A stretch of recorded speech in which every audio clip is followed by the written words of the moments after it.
अस्सलाम वालेकुम स्टूडेंट। हमारा जो चैप्टर चल रहा था वो चल रहा था building a competitive business model, designing a competitive business model and building competitive solid strategic plan. तो आज इसका हमारा लास्ट सेक्शन है, तो इसमें हम थोड़ा सा रिव्यू करेंगे कि हमने इसमें जो स्टार्ट से टॉपिक कवर किए थे वो कौन कौन से थे। तो सबसे पहले हमने देखा था कि इंटेलेक्चुअल कैपिटल किसे कहते हैं, जिसके तीन फैक्टर थे। एक था ह्यूमन कैपिटल, दूसरा था स्ट्रक्चर कैपिटल और दूसरा था कस्टमर कैपिटल। ये एक पॉइंट हमने कवर किया था। सेकंड फिर हमने देखा था बिल्डिंग अ कम्पिटिटिव एडवांटेज, के कम्पिटिटिव एडवांटेज होता क्या है और कम्पिटिटिव एडवांटेज को बिल्ड करना क्यों ज़रूरी है।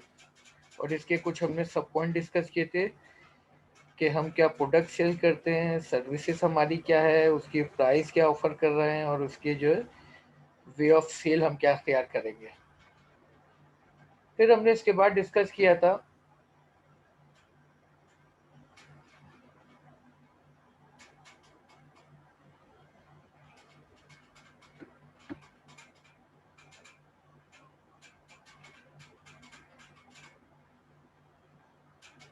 Core competency.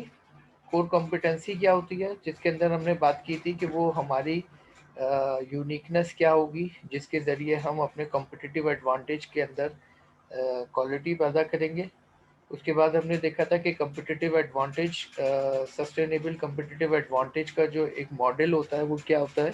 इसके अंदर हमने देखा था कैपेबिलिटी, कोर कॉम्पिटेंसी, फिर हमने देखा था स्किल्स, फिर सस्टेनेबल कम्पिटिटिव एडवांटेज, उसके बाद था हमारा superior value for customer.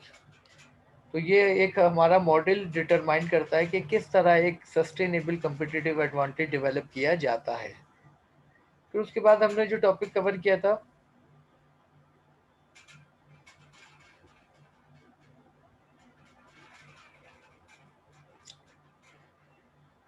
Strategic management process, जिसके अंदर हमने देखा था कि स्ट्रेटेजिक मैनेजमेंट प्रोसेस क्या होता है और इसकी हमने डिटेल देखी थी, विजन मिशन, जो कि हम डिटेल में डिस्कस कर चुके हैं।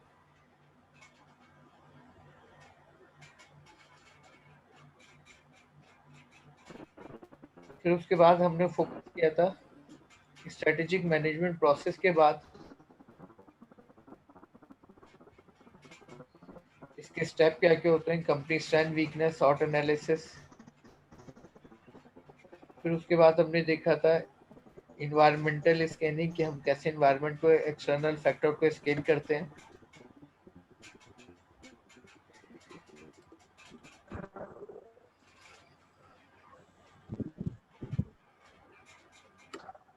फिर हमने इसके अंदर देखा था identify the key factor for success in business. वो की फैक्टर क्या है जिसकी बुनियाद पर हम बिजनेस में सक्सेस हासिल करते हैं। Political, regulatory, social, demographic, technological environment, economic environment की फैक्टर है किसी भी बिजनेस के सक्सेस और फेलियर में अहम रोल प्ले करते हैं। फिर उसके बाद हमने देखा था एनालाइज द कंपटीशन, के कंपटीशन को कैसे एनालाइज करते हैं। फिर उसके बाद हमने यहाँ पर आके स्ट्रेटेजिक मैनेजमेंट प्रोसेस का तकरीबन कंप्लीट कर लिया था and competitor analysis, competitive profile matrix हमने देखा था। उसके बाद create company goal and objective, कैसे कंपनी की गोल एंड ऑब्जेक्टिव को क्रिएट करते हैं। 7 स्टेप था हमारा form of strategic option and select the appropriate strategies, के हमारे लिए वो कौन कौन सी स्ट्रेटेजीज हैं जो फेवरेबल होती है। उसमें हमने देखा था स्ट्रेटेजी के अंदर cost leadership, differentiation and focus. ये तीन बुनियादी तौर पे वो स्ट्रेटेजीज होती हैं जो किसी भी बिजनेस में इनमें से कोई एक, दो या बाद वक्त तीनों इस्तेमाल की जा सकती हैं गोल को अचीव करने के लिए। फिर हमने इसमें देखा था बेटा स्ट्रेटेजीज के बाद translate strategic plan into action plan, कैसे हम अपने स्ट्रेटेजिक प्लान को इम्प्लीमेंटेशन की तरफ लेकर जाते हैं। उसके लिए एडिशनल प्लान हम डेवलप करते हैं जो टेक्निकल प्लान कहलाता है। फिर उसके बाद आता है इस्टेब्लिश एक्यूरेट कंट्रोल, कि कैसे हम एक्यूरेट कंट्रोल हासिल कर सकते हैं ताकि डिजायर रिजल्ट और ऑब्जेक्टिव हासिल किए जा सके। फिर यहाँ पे आके ये हमारा सेशन क्लोज हो गया था। तो ये स्ट्रेटेजिक प्लान का रिलेशन हमारे बिजनेस प्लान से बहुत ज़्यादा होता है, क्योंकि बिजनेस प्लान जो हमारा फॉलो कर रहा होता है वो हमारे स्ट्रेटेजिक प्लान की डायरेक्शन में चल रहा होता है। फिर हमने सेक्शन जो था conductive feasibility analysis, next chapter था हमारा, कि हमने देखा था कि बिजनेस के अंदर 3 तरह की फिजिबिलिटी होती है, industry and market feasibility, industry and market feasibility, product and service feasibility, financial feasibility. Feasibility determine करती है जो हमने यूनिक आइडिया जनरेट किया है वो आइडिया प्रैक्टिकली किस हद तक कारआमद और फायदेमंद है, और उस आइडिया की बुनियाद पर हम किस तरह अपनी कामयाबी को हासिल कर सकते हैं। तो ये 3 फिजिबिलिटी हमने डिटेल में देखी थी, financial feasibility, product and service feasibility and market feasibility. Feasibility का पूरा सेक्शन हमने देखा था। फिजिबिलिटी के बाद हम पहुंचे थे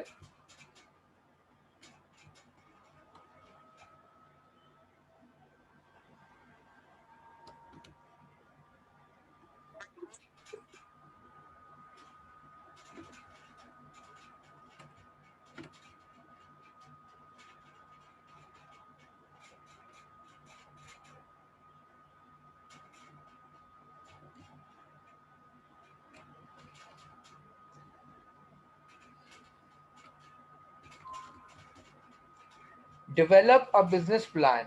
ये हमारा लास्ट सेशन था, व्हाई डेवलप बिजनेस प्लान। हम बिजनेस प्लान क्यों डेवलप करते हैं? फ्यूचर की अनसर्टेनिटी को रिड्यूस करने के लिए। इसके अंदर हमने देखा था reality test, competitive test, value test, ये क्या टेस्ट होते हैं जिसके जरिए हम अपने प्लान की एग्जिस्टेंस को चेक करते हैं।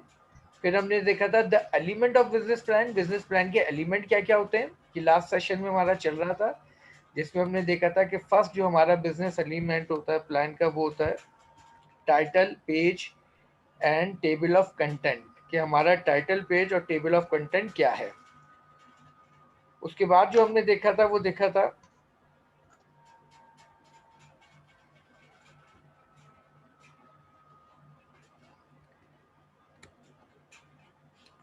ये फर्स्ट एलिमेंट था हमारे बिजनेस प्लान का। उसके बाद था एग्जिस्टेंस एग्जीक्यूटिव समरी, कि हमारे बिजनेस प्लान की एग्जीक्यूटिव समरी क्या होती है, जो हमारे बिजनेस का इंट्रोडक्शन करती है कि बिजनेस मॉडल या फंक्शन है क्या। हमने देखा था vision and mission statement, vision and statement क्या क्यों जरूरी होती है किसी भी बिजनेस के प्लान के लिए। फिर कंपनी हिस्ट्री हमने देखा था कि फ्यूचर में जो हमारे लिए जरूरी होती है कि बिजनेस कहाँ से स्टार्ट हो रहा था। फिर हमने देखा था बिजनेस एंड इंडस्ट्री प्रोफाइल, के जो बिजनेस है और उसकी इंडस्ट्री है उसकी प्रोफाइल क्या है। फिर हमने रिलेशनशिप देखा था एक डायग्राम के जरिए, मिशन, गोल एंड ऑब्जेक्टिव। तो ये कंपैरिजन हमने किया था कि मिशन जो एक बहुत ही ब्रॉड कॉन्सेप्ट होता है, गोल उससे कम और ऑब्जेक्टिव उससे कम। तो ये रिलेशनशिप चेक किया था कि हम ऑब्जेक्टिव के जरिए गोल और गोल के जरिए अपने मिशन तक पहुंचने की कोशिश करते हैं। फिर नेक्स्ट देखा था हमने description of the company, product and service, हम डिटेल बताते हैं कि प्रोडक्ट के फीचर एंड बेनिफिट एडवांटेजेस क्या है। फिर हमने देखा था मार्केटिंग स्ट्रेटेजी, कि हम स्मॉल बिजनेस के तहत क्या मार्केटिंग स्ट्रेटेजी अफोर्ड कर सकते हैं जिसमें एक्सपेंडिचर कम से कम और बेनिफिट ज्यादा से ज्यादा हो। फिर हमने नेक्स्ट देखा था डॉक्यूमेंटिंग मार्केट क्लेम्स, कि हम कैसे इंटेलेक्चुअल प्रॉपर्टी हासिल करते हैं अपने सेफ्टी और सिक्योरिटी के लिए। फिर शोइंग कस्टमर इंटरेस्ट, हम कैसे कस्टमर का इंटरेस्ट डेवलप करेंगे अपनी प्रोडक्ट एंड सर्विसेज या बिजनेस के अंदर। और फिर लास्ट में देखा था कम्पिटिटिव एनालिसिस, कि हम कम्पिटिटर का एनालिसिस किस तरह करेंगे। Description of the management team, हमारे बिजनेस की जो हिरार्की ऑफ मैनेजमेंट होगी उसमें वो कौन लोग होंगे और उनकी कॉम्पिटेंसी क्या होगी, उनका एक्सपीरियंस क्या होगा, उनकी एजेस, इन उनकी डिटेल इंट्रोडक्शन होगा। फिर उसके बाद प्लान फॉर ऑपरेशन, हम इस प्लान के बाद एक सब प्लान बनाते हैं जो हमारा कहलाता है प्लान फॉर ऑपरेशन। इसको टेक्निकल प्लान भी कहते हैं। यानी एक हम बनाते हैं लॉन्ग टर्म प्लान, और उस लॉन्ग टर्म प्लान को इम्प्लीमेंटेशन तक ले जाने के लिए बनाते हैं शॉर्ट टर्म प्लान, जिसकी बुनियाद पर हम जो है अपने प्लान को इम्प्लीमेंटेशन की तरफ लेकर जाते हैं। फिर उसके बाद नेक्स्ट हमारे पास प्रोफार्मा प्रोजेक्शन फाइनेंशियल स्टेटमेंट। यहाँ तक हम लास्ट क्लास में, अब हम यहाँ से आज की क्लास को स्टार्ट कर रहे हैं कि हम एक फाइनेंशियल स्टेटमेंट डेवलप करते हैं जिसके अंदर हम डिटेल में स्पेसिफाई करते हैं कि हमारे बिजनेस की जो फाइनेंशियल रिक्वायरमेंट है वो ओवरऑल कितनी है, और उसमें हम कितनी कैपिटलाइजेशन करेंगे, यानी कितना कैपिटल हासिल करेंगे, कितना हम लोन हासिल करेंगे, और फिर उन फाइनेंशियल रिसोर्सेज को कहाँ कहाँ यूटिलाइज करेंगे। तो इस यानी एक तरफ से फाइनेंस को एक्वायर हासिल करना और दूसरी तरफ से फाइनेंस को यूटिलाइज करना, तो उसकी एक डिटेल हम मेंशन करेंगे फाइनेंशियल स्टेटमेंट के अंदर। फिर है द लोन और इन्वेस्टमेंट प्रपोजल। हमारे बिजनेस के अंदर अहम रोल होता है हमारे इन्वेस्टर्स का। इन्वेस्टर जो है वो कैपिटल इन्वेस्टर भी होता है, डेट इन्वेस्टर भी हो सकता है। तो दोनों के लिए जो है हमें एक अच्छा प्रपोजल तैयार करना होता है जिसकी बैकबोन ये हमारा बिजनेस प्लान ही होता है। इस बिजनेस प्लान की बुनियाद पे हम अपने इन्वेस्टर को अट्रैक्ट करने की कोशिश करते हैं कि वो हमारे बिजनेस में बोल्ड होकर इन्वेस्टमेंट करे और उसे बिजनेस के अंदर किसी तरह का कोई शक या कोई हेजिटेशन ना हो। तो उसके लिए एक अट्रैक्टिव बिजनेस प्रपोजल तैयार करना होता है, लोन और इन्वेस्टमेंट प्रपोजल, जिसमें हम इनकरेज करते हैं इन्वेस्टर को टुवर्ड्स अवर बिजनेस कि वो हमारे बिजनेस में ज़्यादा से ज़्यादा इन्वेस्टमेंट कर सके। फिर उसके बाद बेटा नेक्स्ट हमारे पास आता है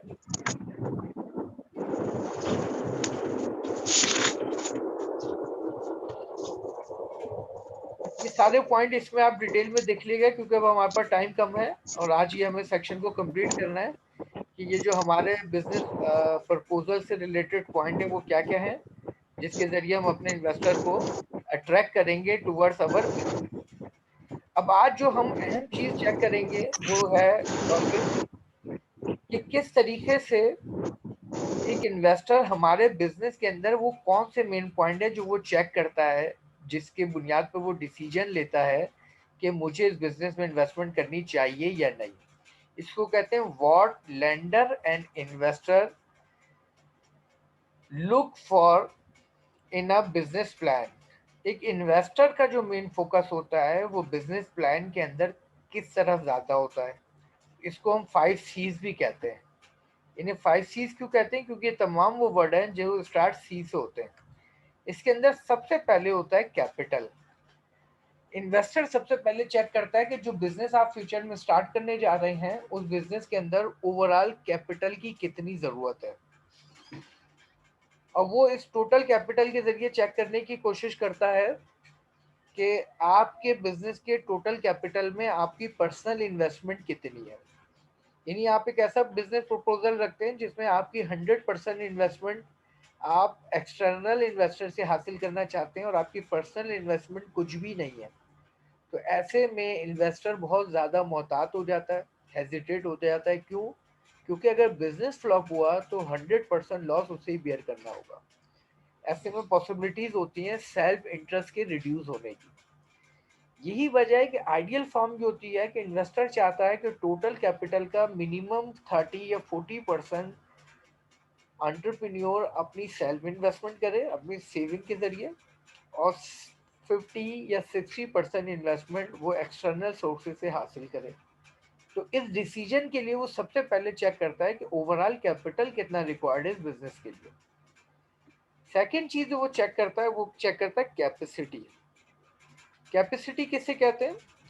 कैपेसिटी कहते हैं कि जो बिजनेस आप फ्यूचर में स्टार्ट करने जा रहे हैं on the basis of investment,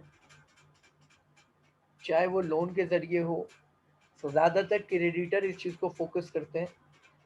वो ये चेक करते हैं कि अगर आप 1 मिलियन लोन ले रहे हैं और उस लोन की इंस्टॉलमेंट पर मंथ 50,000 बन रही है, तो क्या आपके बिजनेस के अंदर इतनी कैपेसिटी नज़र आ रही है कि आप पर मंथ उस बिजनेस की जो इंस्टॉलमेंट है वो बेयर कर सके? अगर आप वो बिजनेस की कैपेसिटी इतनी नज़र आ रही है कि वो आप इंस्टॉलमेंट दे सकते हैं तो वो आपके बिजनेस में इन्वेस्टमेंट करेगा, और अगर उसे ये कैपेसिटी नहीं नज़र आ रही तो आपके बिजनेस में इन्वेस्टमेंट नहीं करेगा। तो वो चेक करता है कि आपके बिजनेस में डेली, वीकली और मंथली बेसिस पे कैश फ्लो की जो प्रोबेबिलिटी है वो क्या होगी। तो ये सेकंड बहुत अहम फैक्टर है जो चेक करता है क्रेडिटर। थर्ड वो चेक करता है कोलेटरल, क्या क्या आपके पास कोई ऐसा एसेट्स, कोई ऐसा फिक्स एसेट्स या कोई एसेट्स की फॉर्म में है चीज जो आप अपने इन्वेस्टमेंट या लोन के अगेंस्ट गिरवी रखवा सके, ताकि उसका जो सिक्योर लोन है वो सिक्योर हो सके। क्योंकि ज़्यादातर इन्वेस्टर अनसिक्योर लोन देना पसंद नहीं करते, क्योंकि उसमें रिस्क फैक्टर ज़्यादा होता है, और जब वो कोई चीज़ गिरवी रखते हैं तो उससे उनके लोन की सिक्योरिटी लेवल बढ़ जाता है। सेकंड चीज़ होती है करेक्टर।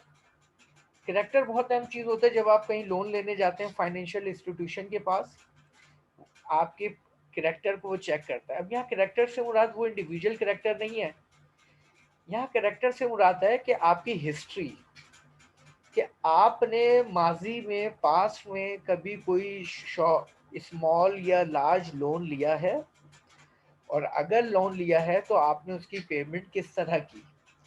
अगर आपने उसकी पेमेंट ड्यू टाइम में की और मोड ऑफ टाइम के अंदर उस पेमेंट को कंप्लीट भी कर दिया, तो ये गुड करेक्टर कहलाता है क्रेडिटर की नज़र में। आपका करेक्टर जो है पॉजिटिव है। और अगर आपने माजी में, पास में 3 या 4 लोन लिए थे और उसमें 2 तो फुल पे किए और 2 आपने नहीं पे किए, तो ये आपकी करेक्टर जो हिस्ट्री बताती है वो नेगेटिव।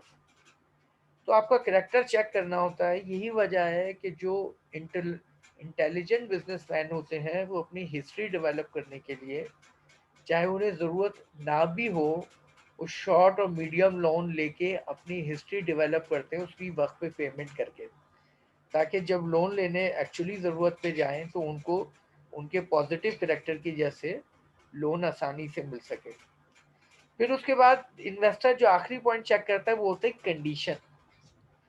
कंडीशन से मुराद क्या है?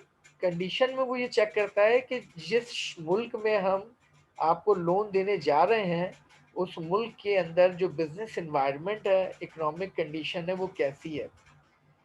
अगर ओवरऑल मुल्क की इकोनॉमी डिक्लाइन जा रही है, बिजनेस एनवायरनमेंट जैसे भी कोविड में all over the world business activity more than 40% weak हो गई, तो इस इन्वायरमेंट के अंदर क्रेडिटर इन्वेस्टमेंट करने में बहुत ज़्यादा मोहतात हो जाता है और कम इन्वेस्टमेंट करता है। क्यों? क्योंकि लॉसेस की पॉसिबिलिटी ज़्यादा है। और अगर ऐसे में बिजनेस ग्रो करने लगे, इकोनॉमी इम्प्रूव होने लगे, तो जो क्रेडिटर होता है वो बोल्ड होकर इन्वेस्टमेंट करता है, क्योंकि वो उससे कंडीशन जो है फेवरेबल नज़र आ रही होती है। तो हमें ये भी चेक करना होता है कि ओवरऑल बिजनेस या इन्वायरमेंट या इकोनॉमिक कंडीशन क्या है। उसकी बुनियाद पर क्रेडिटर डिसीजन लेता है कि हमें बिजनेस के अंदर इन्वेस्टमेंट करनी चाहिए या नहीं। तो ये वो 5 चीज़ थे जो कि एक लेंडर फोकस करता है हमारे बिजनेस के अंदर। नेक्स्ट बेटा हमारे पास है फिर, क्यों अक्सर लोग बिजनेस प्लान करने में हेजिटेशन फील करते हैं और वो क्यों नहीं बिजनेस प्लान करते। तो वो कुछ पॉइंट हैं जिसको हम शॉर्टली डिस्कस करेंगे कि वो जो है रीज़न क्या है जिसकी वजह से बहुत सारे लोग विदाउट सॉलिड स्ट्रेटेजिक प्लान के बिजनेस करते हैं। इसके अंदर जो है फेलियर टू एक्सप्लेन, या एक रीज़न ये कि या तो बिजनेस प्लान करते ही नहीं है, या रीज़न ये है कि वो बिजनेस प्लान करते हैं लेकिन उस पर इम्प्लीमेंट सही तरह नहीं कर पाते। तो पहला पॉइंट है failure to explain the business opportunity clearly. अगर आपने प्लान ही नहीं बनाया तो आप अपने बिजनेस अपॉर्चुनिटी को रिकग्नाइज ही नहीं कर सकेंगे, या अगर आपने प्लान बनाया भी उसके बावजूद वो प्लान सही तरह बिजनेस अपॉर्चुनिटी को क्लियर नहीं कर पा रहा, तो ये भी आपकी बहुत बड़ी स्ट्रेटेजिक मिस्टेक होगी। Second, unrealistic projection. अगर आप बहुत सारी अजम्पशन बिजनेस प्लान के अंदर ऐसी रखेंगे जिनका प्रैक्टिकली इम्प्लीमेंटेशन इम्पॉसिबल यानी अनरियलिस्टिक होगा, तो ये भी बिजनेस प्लान बनाने के बावजूद फेलियर का सबब बन जाता है। फिर नेक्स्ट आता है हमारे पास थर्ड, ओवरली सिम्बलिस्टिक अजम्पशंस। आपने जो अजम्पशन किए हैं वो बहुत ही सॉफ्ट, बहुत ही लोअर या बहुत ही उनको आसान समझा है, और वो अजम्पशन वेरी करती है time to time, environment to environment. अगर वो assumption चेंज हो गई तो आपके बिजनेस प्लान प्रैक्टिकली इम्प्लीमेंटेशन के काबिल नहीं रहेगा। फोर्थ है वीक कंपिटिटर एनालिसिस। बिजनेस के फेलियर और सक्सेस में अहम जो रोल होता है वो कंपिटिटर के एनालिसिस का होता है, और अगर आपने कंपिटिटर एनालिसिस सही नहीं किया तो ये भी आपके बिजनेस के फेलियर का सबब बनेगा। क्यों? क्योंकि कंपिटिटर आपको टफ टाइम देंगे और आप बिजनेस प्लान के अंदर आगे नहीं बढ़ पाएंगे। नेक्स्ट उसके बाद था हमारे पास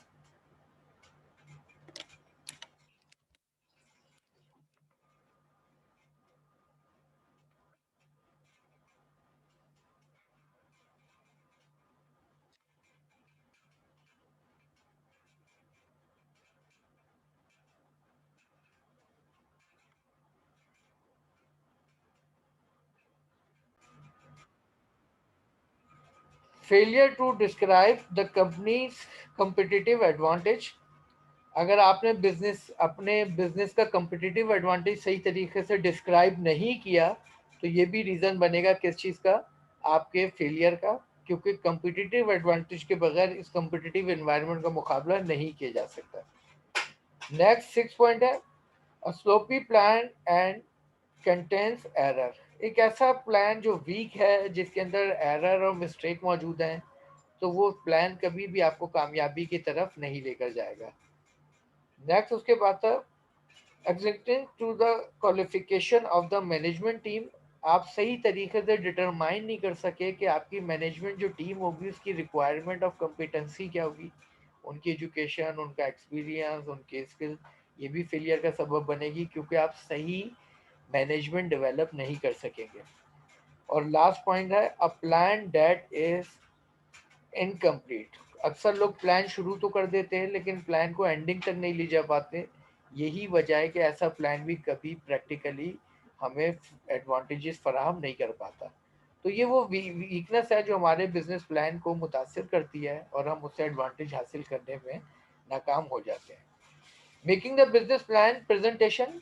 आपको मैंने बताया था कि आपको जो अपना प्लान बनाना है फिर आपको उसकी एक पीपीटी फॉर्म में प्रेजेंटेशन बनानी है, और उस प्रेजेंटेशन के ज़रिए आप अपने सारे की पॉइंट्स और की एरियाज को कवर करेंगे, और जिसकी बुनियाद पर आप अपने बिजनेस प्लान को अपने क्रेडिटर या एक्सटर्नल फोर्सेस को एलिस्ट्रेट करने में कामयाब हो जाएंगे। नेक्स्ट उसके बाद आखिरी जो हमारा सेक्शन है जिसमें हम देखेंगे कि बिजनेस प्लान फॉर्मेट क्या होता है। एक बिजनेस प्लान का जो फॉर्मेट है,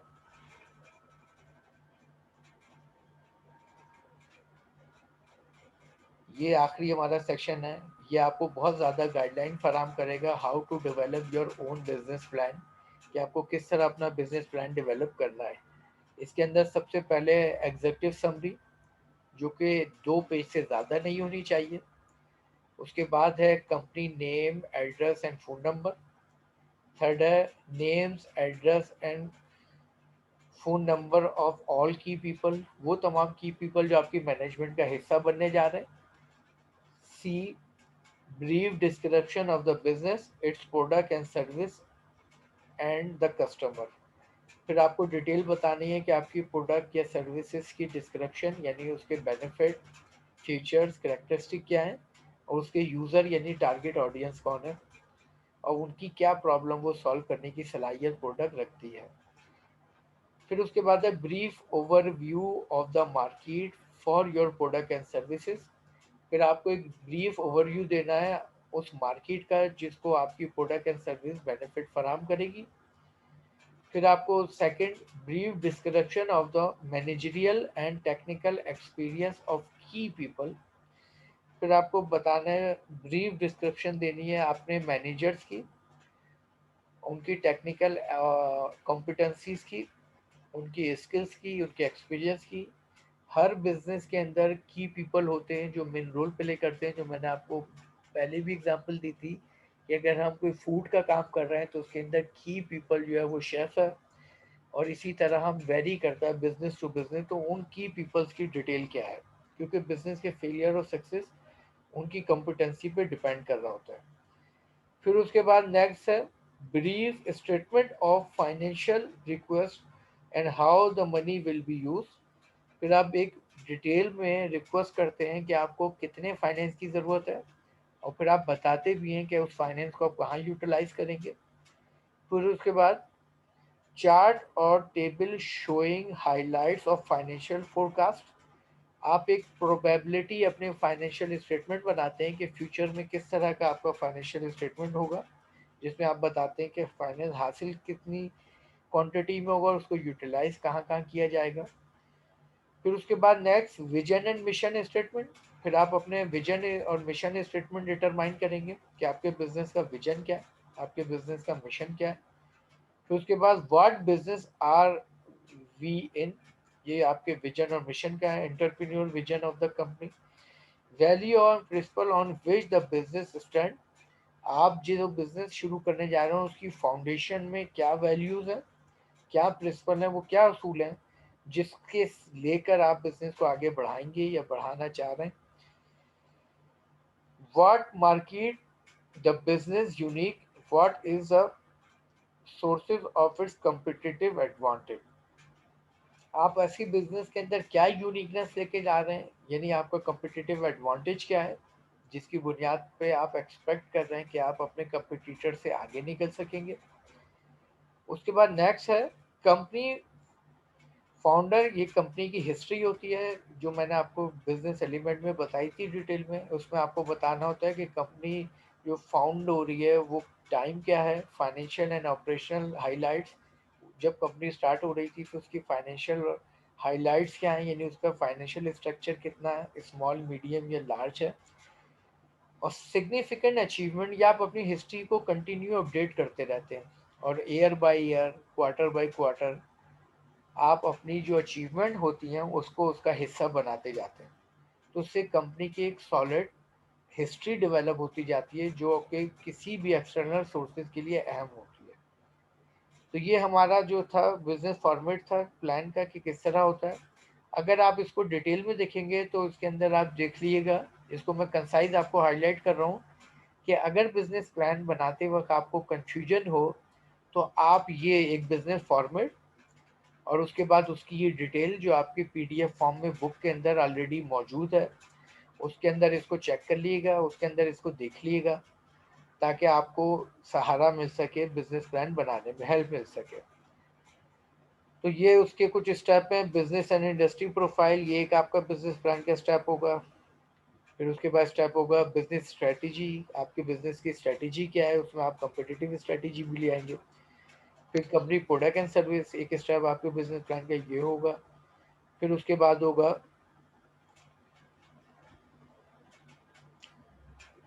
पैटर्न एंड ट्रेडमार्क, आप अपने जो आइडियाज़ हैं उनको कैसे इंटेलेक्चुअल प्रॉपर्टी में डाइवर्ट करेंगे। फिर आपकी description of the product process, cash flow, cost and की सप्लायर्स क्या होंगे। फिर मार्केटिंग स्ट्रेटजी क्या होगी।